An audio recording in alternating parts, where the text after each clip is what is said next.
The situation in Iran is rapidly changing. Reuters news agency reported, citing an Iranian official, that about 2,000 people, including security personnel, have been killed in 2 weeks of nationwide unrest. U.S. President Donald Trump has announced a 25% tariff on any country doing business with Tehran, further ramping up pressure on the Islamic Republic. Iran, meanwhile, has hinted that it is ready for talks based on mutual respect with the U.S.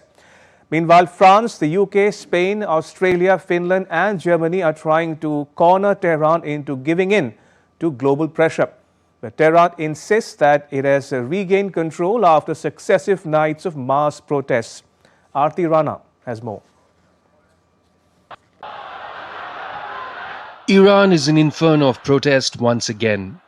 Anti-government and pro-government demonstrations are out on the streets, even as the nation remains cut off from the internet for a fifth straight day. International phone calls, however, have resumed, but only outgoing calls could be made. Iran's foreign minister, Abbas Araghchi, has said the government is going to restore the internet soon, but it hasn't happened so far. We recognize the right of anyone in Iran to protest. As in the early days, the government entered into dialogue. But riots, arson attacks on public and private property, and above all terrorism, shooting at civilians, firing on armed forces and police, are things no country would tolerate.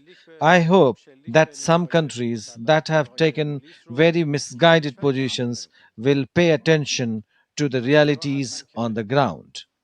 The Iranian president is calling on the government to hear the protesters' demand, but who's to blame for Iran's deep economic crisis, and how far will the demonstrations go?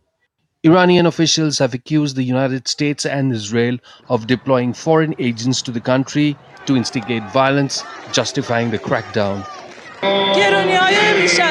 Excessive inflation, price fluctuations.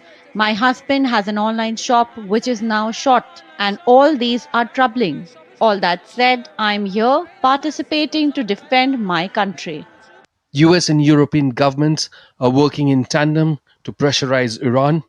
German Chancellor Friedrich Merz doubled down on his call to end violence against protesters in Iran, predicting the leadership is unlikely to last. Australian Prime Minister Anthony Albanese said Canberra stands with the people of Iran.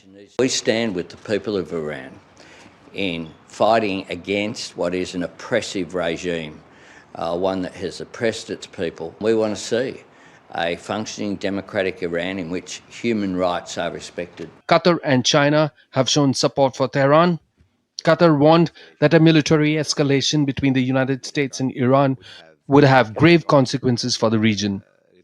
US fighter jets have increased activity at the Al Udeid Air Base in Qatar, which is located 200 to 300 kilometers away from the border with Iran. And the US government has issued an emergency alert to urge its citizens to leave Iran.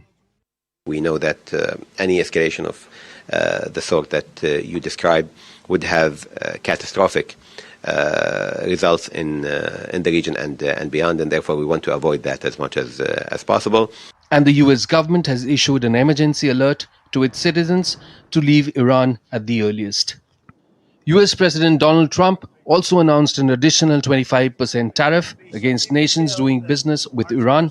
China hits back as Tehran's biggest oil importer, saying it will firmly safeguard its legitimate rights and interests.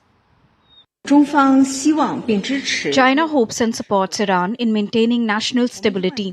We have always opposed interference in other countries' internal affairs and the use or threat of force in international relations, and hope that all parties will do more to promote peace and stability in the Middle East. US President's threat to intervene militarily also contributed significantly to rise in oil prices. With diplomacy, sanctions and the threat of conflict all in play, the coming days could prove decisive, not just for Tehran, but for regional and global stability. Bureau Report, DD India.